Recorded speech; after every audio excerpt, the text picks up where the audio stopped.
Welcome to Beyond the Charter, a podcast about collective rights in Canada. My name is Rochelle, your host, and in this podcast, I will be discussing and demonstrating my knowledge of the collective rights held by each major group in Canada. Before I begin, I believe it is crucial to give context and explain what collective rights are and how they are important in Canada's society.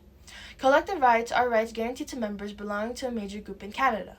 Collective rights are essential in Canadian society as it ensures that specific groups have their rights protected.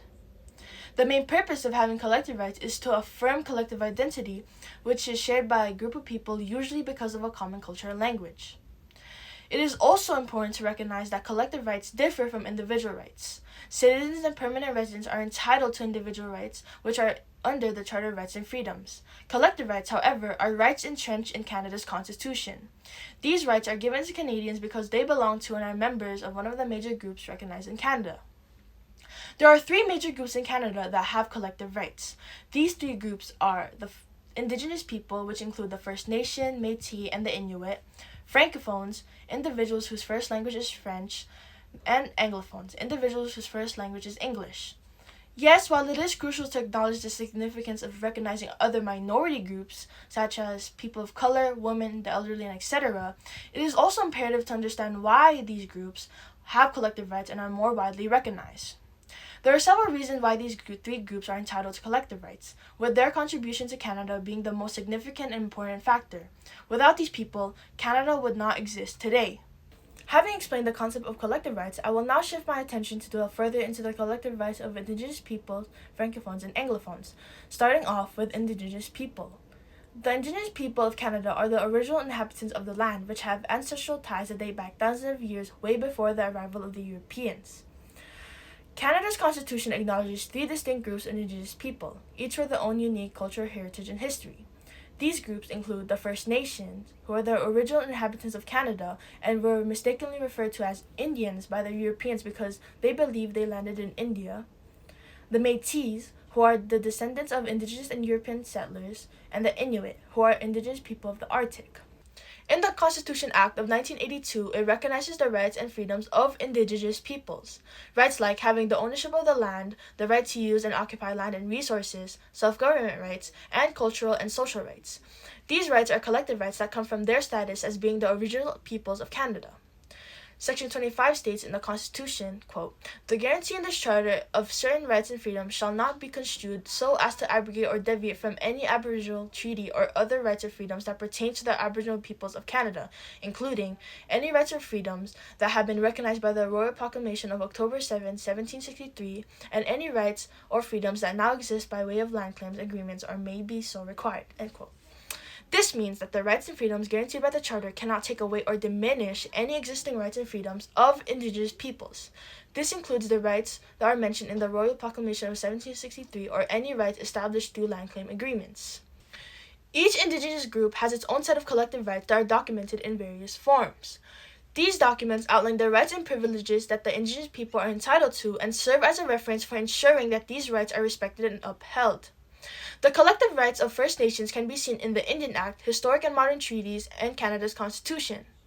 The Indian Act's primary purpose was to assimilate the Indigenous people, which led to the loss of traditional practices and cultural heritage tied to the Indigenous people's identity. Because of this, sections in Canada's Constitution and historic and modern treaties were made to address these issues. In 1985, the Indian Act was amended. Changes needed to be made to adjust some discriminatory provisions and promote a more inclusive approach towards First Nation peoples. There are 4 amendments made in the Indian Act of 1985. Those 4 amendments are removal of discrimination, restoration of status and membership rights, more control for Indian bands over their own affairs, status to women and their minor children who had married non-Indians. These documents recognize the First Nations' identity by acknowledging the need to reform historical injustices by granting more control and restoring membership and status rights. The collective rights of Métis can be seen in the modern treaties, the Manitoba Act, and Canada's Constitution. The Manitoba Act of 1870 was an act between the Canadian government and the Red River Métis peoples. This act established Manitoba as a bilingual province and ensured that the Métis were given land rights. The act further specified that the Métis would receive more than 500 hectares of land in addition to the farms they had already established along the Red River. These documents recognize Métis people's identity by acknowledging their land rights, aiming to provide a safeguard of not just the Métis who had already established themselves in the Red River settlement, but also the land that the Métis people had already occupied prior to the arrival of the Europeans. The Inuit people have collective rights that are recognized in modern treaties and Canada's constitution. In recognition of these rights, the Canadian government issued a policy called the Inuit Nunavut Policy. Quote, Canada recognizes the inherent right of Inuit to self-determination, including through self-government and through the exercise of their treaty and indigenous rights, which are recognized and protected under Section 35 of the Canadian Constitution. End quote. This means that the policy acknowledges the inherent right of Inuit people to self-determination, which is the ability to make decisions regarding their own governance and affairs. This policy also recognizes and protects the treaty and indigenous rights of Inuit people, ensuring that they have the right to exercise these rights without any prejudice. This policy recognizes Inuit people's identity because it gives the Inuit people the authority to make decisions about their own affairs and the ability to exercise their rights without any interference of discrimination. The rights of Indigenous peoples are affirmed through Section 35 of Canada's Constitution. Section 35 states, the existing Aboriginal and treaty rights of the Aboriginal peoples of Canada are hereby recognized and affirmed and are guaranteed equally to male and female persons. End quote.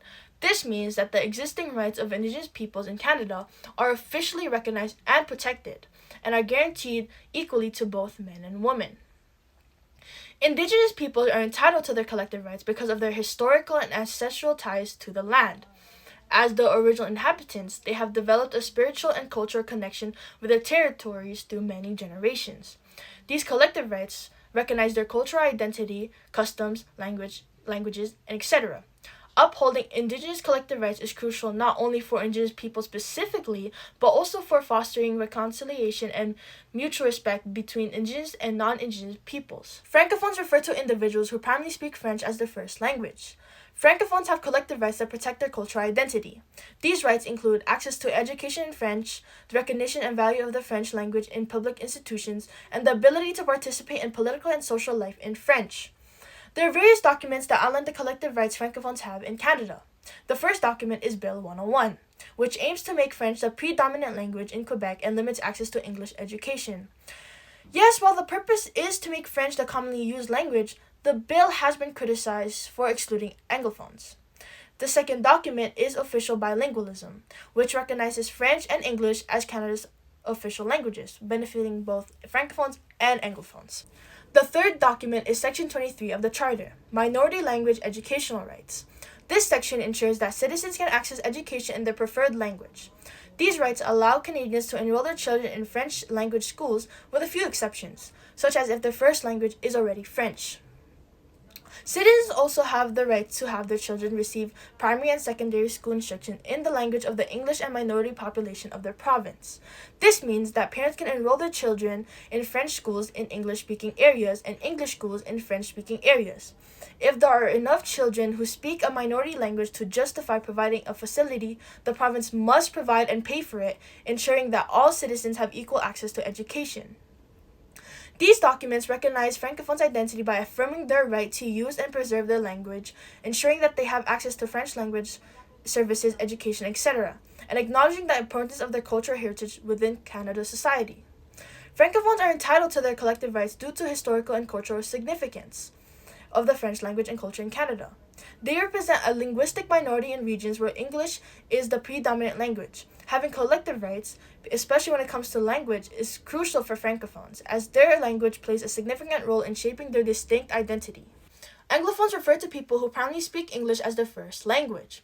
Anglophones have collective rights that protect their cultural identity. These rights include having access to English language education, access to government or any other essential services in English, and the ability to participate or engage in a region where English is not the primary language. An example of this would be having English text on Quebec's road signs. Similar to Francophones, collective rights of Anglophones are also shown in Official Bilingualism, which recognizes English and French as Canada's two official languages. The collective rights can also be seen in Section 23, which is Minority and Language Educational Rights, of the Charter of Rights and Freedoms. Citizens in Canada can enroll their children in an English curriculum-based school in French-speaking regions, such as Quebec. Anglophones are entitled to their collective rights because they represent a linguistic minority in regions where French is the predominant language. An example of this would be an Anglophone living in Quebec. Recognizing and protecting the rights of Anglophones ensure that they have equal opportunities to maintain their linguistic identity and having the ability to participate in the communities by their preferred language. The rights of Francophones and Anglophones are affirmed through Sections 16 to 22, which is language rights, of the Charter of Rights and Freedoms.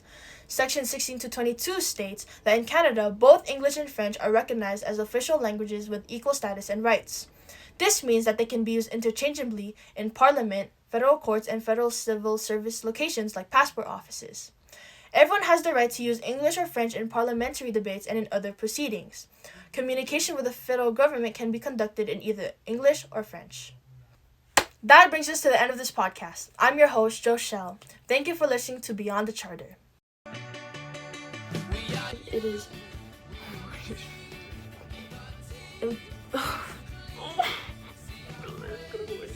Explain what collectives...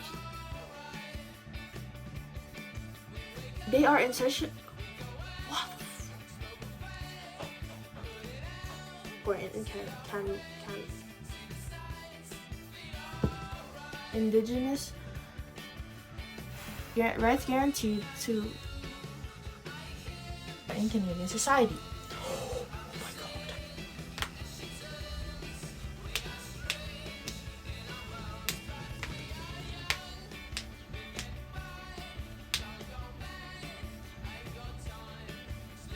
That's it.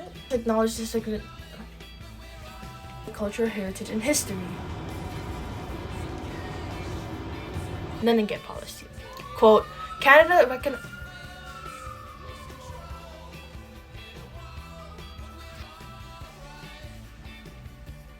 What happens if I just say YOLO and just go to sleep and never do this podcast? Like...